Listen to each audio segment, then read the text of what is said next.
Hello CSPro users and welcome to CSPro Video Tutorial 2A Data Dictionary Fundamentals. CSPro Tutorial 2 describes creating the CSPro Data Dictionary.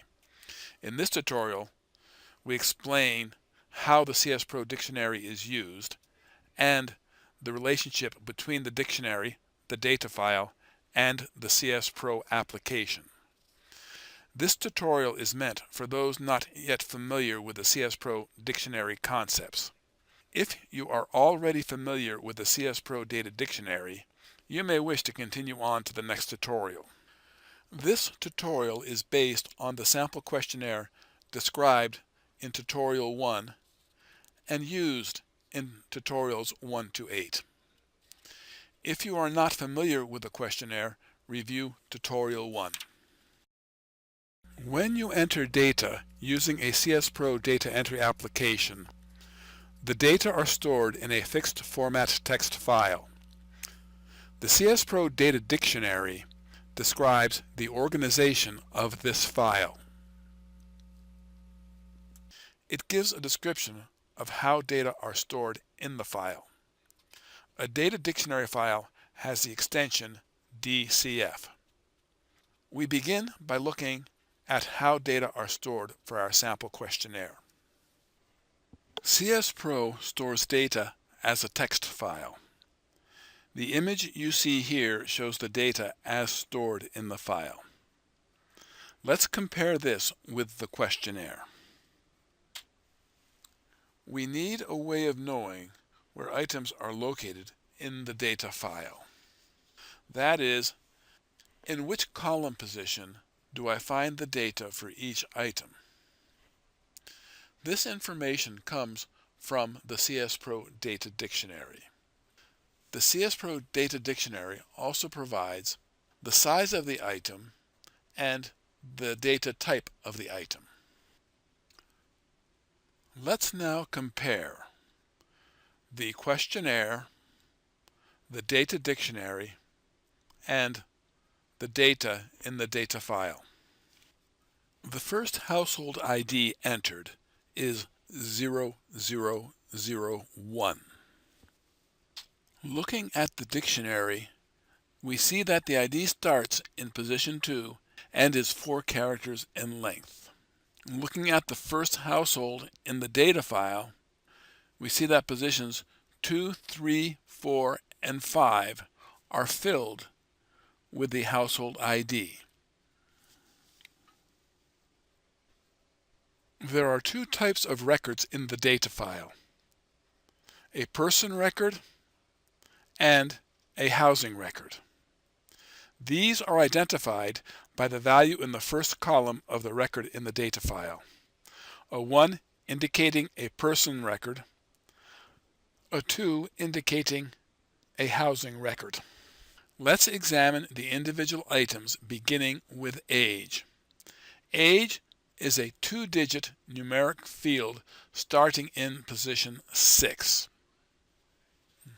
To find age in the data file, we examine the 2 characters beginning with column 6, that is, columns 6 and 7. In the first record in the first household, the age is 50. In the second record, the age is 48. The third, the age is 18. The fourth, the age is 16. The fifth, the age is 10. Compare what you see on the questionnaire with what you see in the data file. The data match. Let's look at the sex and marital status variables. The sex variable starts in column 8 and is a length of 1. Marital status starts in column 9 and is also a length of 1. Both sex and marital status have value sets assigned to them. Value sets define the values for these variables. Looking at the value set, we see that the value for male is 1, the value for female is 2. The value for married is 1, and the value for not married is 2. Let's examine the data for all 5 persons in the household. We begin with the first person, who is age 50, a male who is married. The second person is age 48, female, married. The third person is an 18-year-old male, not married. The fourth person is a 16-year-old female, not married. And the fifth person is a 10-year-old male, not married. We've entered the data for all 5 persons in the household and are ready to enter the household information. The dictionary shows us the position and length of the record type indicator and the values for the record type indicator.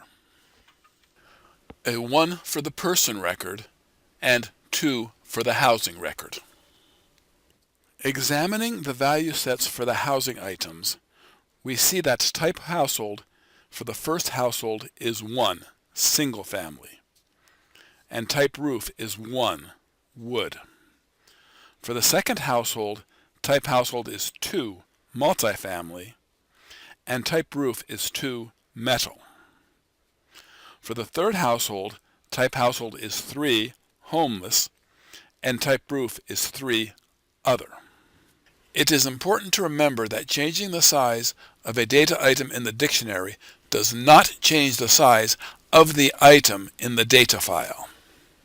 The dictionary simply describes the data file and is not part of the data file.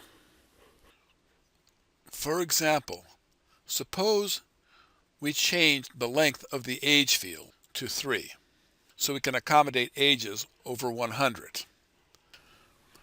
The dictionary now indicates the start position of sex is 9 and the start position of marital status is 10.